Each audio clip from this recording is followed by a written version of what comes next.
lot of people been talking bad about me through these last couple months, but come February 22nd, I hope they had the same energy. Um, Ultimately, who comes, like, when you start thinking about people that have been talking about, who's, let's name some names. Who's on the top of the list? Who do you need to shove it down their throat? I'm gonna go with like a Tim Bradley. Y'all gonna think I'm crazy. Hey, Boots Ennis better leave Teofimo Lopez alone. He better leave him alone. I'm telling y'all. Yes, leave that boy alone. Buttermilk Biscuit Tim strikes again. Somebody send me some video. Tim Bradley doing Tim Bradley X type things. Yeah, he in there throwing somebody else up under the bus. We're going to go ahead and play this clip, and we're going to go ahead and break it down. Let's do it. Oh, Tim Desert Storm Bradley. Hey, let me just say this real quick.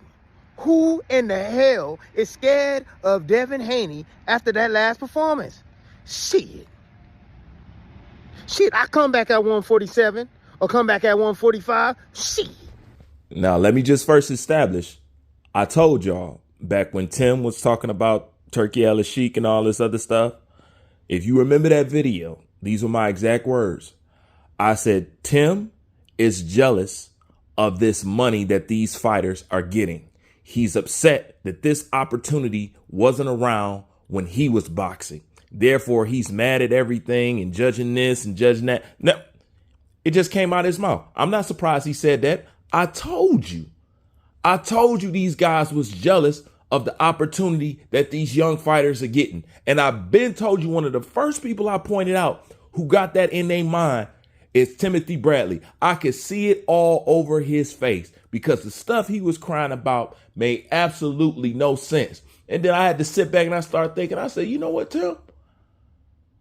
I can see that you jealous of these guys. You know what I'm saying? Now he talk about, oh man,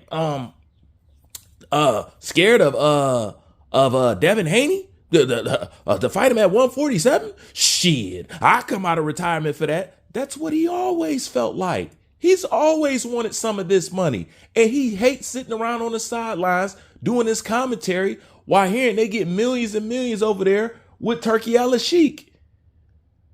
I've been told you that about Tim. You know what I'm saying? So let's just establish that that is true. Moving on. Scared of Devin Haney after that last performance? A man scared to get hit. That man don't want to be touched. That's easy work. Easy work. So with that being said, Teofimo Lopez, is it a duck? Oh, y'all can call it a duck. Y'all can call it a duck, but y'all come in here because y'all want original takes. Timothy Bradley just made an oxymoron statement. He goes on to say that Devin Haney is afraid to get hit. He doesn't throw punches and he's easy work. Yet try to turn around and defend that Teofimo Lopez is not ducking Devin Haney when really he just told you that it's clear that he's ducking Devin Haney because he explained all the reasons why nobody should avoid the fight. He says he's hurt. He says he's damaged goods, and he says he's easy work with 11 mil on top of that. Let me tell you something. Who turns down an easy 11 million? If he's so confident that somebody can beat somebody in this, that, and the third. To add on top of that, Tio has never cleared $1 million in boxing. What is there to turn away? What is there to turn down? And coming from somebody who couldn't get no fights and couldn't get no attention and was 1 foot out the door, pissed off Bob Arum, pissed off ESPN, what is there to turn your nose up at like you have the right to even turn your nose up at something, period.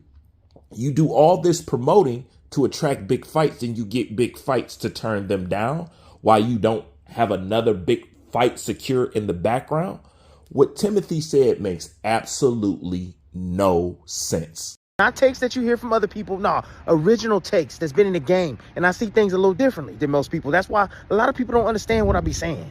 They don't get me. It is what it is. But yo, check this out. This could be a power play. This could be a power play. Here's why. Look, Teofimo Lopez, right? He wanted to fight Boots. Why did he want to fight Boots? Why did he want to fight Boots? because there was more money on the table. That's why. One, maybe he thought he can beat him. Maybe not. I don't know. I thought he had a good chance. However, Boots didn't take the bait. Boots didn't want the fight. Boots going to 54, that's my opinion. Or Boots might even want Norman Jr. I think this came out of his mouth. He wants Norman Jr. After Norman Jr. go to Japan and knock that guy out. Because Norman better knock that guy out. That's easy work. He easy to get hit. But anyways, back to my point. So he was going to get paid more money. He was going to get a shot at the ring belt. He was, willing to go up to 47 for that. Absolutely. But it was definitely for more money. I heard it was astronomical money. First of all, that's a lame excuse. Timothy didn't think that out very well. He's trying to say that he turned the fight down for more money, and it's a power move. First of all, he's speaking hypothetically. He doesn't know what it is. Okay? Second of all, we've already been established that it had nothing to do with the money. The money was fine. The weight was the problem. Okay?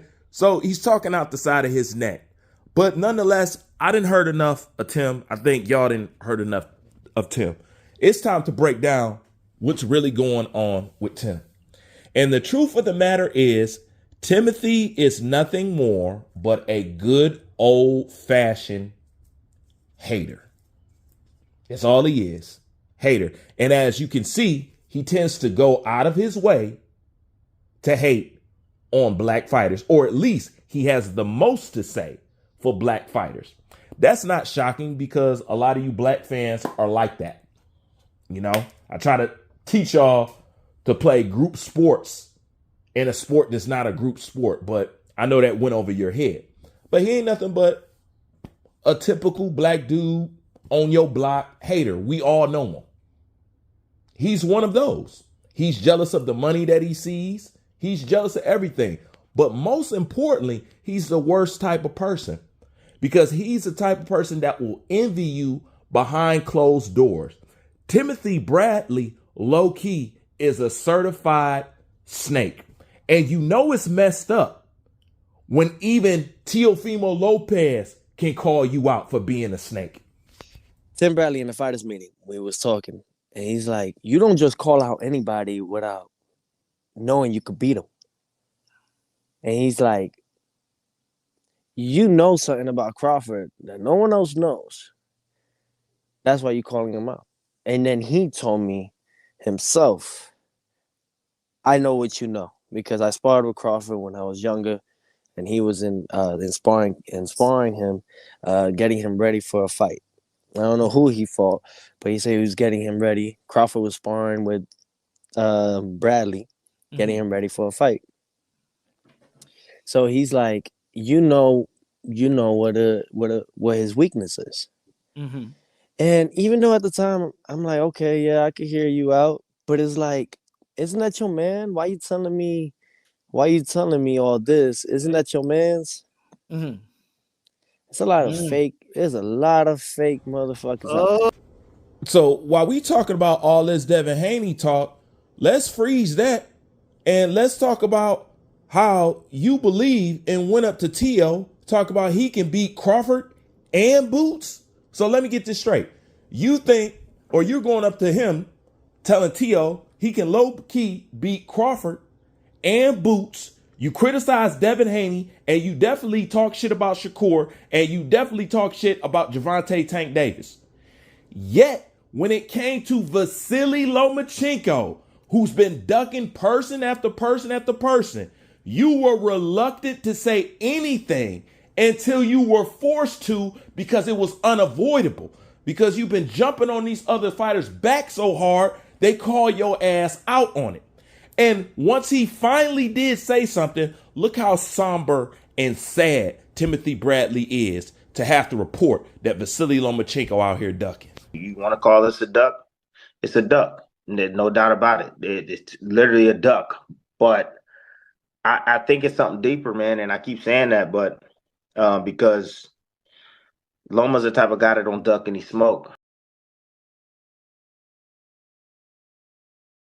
However, when I look at him and how he's been behaving as of late, I think about the fact that this isn't one time, this is Do you twice. see how sad and somber he is to have to speak about Vasily Lomachenko like that? Do you see the expression on his face? Now, versus when he's talking about Jaron, Shakur, or anybody else. You see how animated Tim is? You see how alive he is? You can see it in his eyes. You know what I'm saying? Do you see the energy he has? And okay, so Lomachenko duck. But talk about him the same way that you would talk about Shakur, Javante, or you know what? Even Canelo. You know what I'm saying? Do that. He don't got that smoke for Loma. As a matter of fact, he said he think it's an excuse behind it. Okay, well, if Loma can get the benefit of the doubt, then why can't you give Devin Haney or anybody else? Because let's face it, he's not known for ducking smoke. That's not true. Salido, he didn't avenge that. Haney, he didn't want to fight him. Lopez, he truthfully didn't want to fight him. Okay, he has losses that he didn't want to revisit. You know, if he's that great of a fighter, you revisit question marks like Usyk is fin to do. So if that's the case, why can't you give these other people and fighters the same leeway? But now we know why. Because it's bigger than just Buttermilk biscuits. It's bigger than just cooning. He has an element of that with him. But what you're seeing is cooning, jealousy, and envy all roll up into one. Meaning, he's one of those people, and we all know him. You ever met people who just can't stand to see other people make money or get money? Come on, we all know him. He's one of those. He's also one of those people who can't stand to see people doing better than him that he feel shouldn't be. He's also one of those. And yes, he's a code switcher. Does he buttermilk biscuit coon? Yes, he does that too. He does all the above. This is what makes Tim so diabolical. And sometimes he can be very truthful. This is the tricky thing. Sometimes he can be very truthful. And it's messed up that he let these qualities undermine the rest of his abilities for boxing. Oh, Tim Desert Storm Bradley. Hey, let me just say this real quick. Who in the hell is scared of Devin Haney after that last performance? And this is what I'm going to say, and this is what I'm going to end it with. With Devin Haney performance against Ramirez, a lot of people disappointed me. I'm not surprised with Tim, but I am surprised with Antonio Tarver. I don't know what it is once they start doing the commentary job. Do they gotta bend over a little bit? I don't know what it is. But Tarver is somebody that I highly respect and I value what he says. For people to not describe exactly what Devin Haney was doing, it blows my mind. And not only that, I listen to some people that I respect in boxing. And when they talk about Devin Haney's performance and can't figure out that that was part of his plan, it has little to do with PTSD. You know what I'm saying?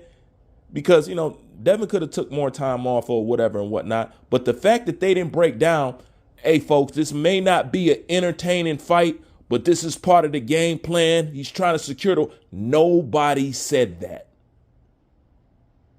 And some people just flat out couldn't tell. And I'm like, bro, I respect you in boxing. You couldn't tell what Devin Haney was doing? Oh, he's broke. He's messed up. Like, no, he's not. So I lost a lot of respect for everybody. But the fact that nobody came out and just really broke that down or said, look, yes, I understand that. That's part of his plan. Actually, what he did was very hard to pull off. Nobody said that. Nobody. I'm like, wow, bro. A lot of people play on casual ignorance. They could educate you and bring you up to code, but they want to keep you ignorant because they want to be able to trick you later on. Oh, no, that person didn't win. This person won. That's what I figured out about boxing. They like lying to you about boxing so they can keep switching things up and you never know really what's what. Okay, so is a knee counted down a knockdown or not? Yes, it is. Then why wasn't it counted as a knockdown in the Gervonta Davis fight? That's what boxing does. You're like, how can this be a rule, but it's not applied? And they talk about bringing new people to the sport. You can't keep new fans. Because whoever they favor, if you end up jacking or fucking over their favorite fighter, they're not going to stay in this sport. That's why people can miss me with this Jake Paul, this fight brings fans to the sport. I'm going to get on that. Like, comment, subscribe. I'm out.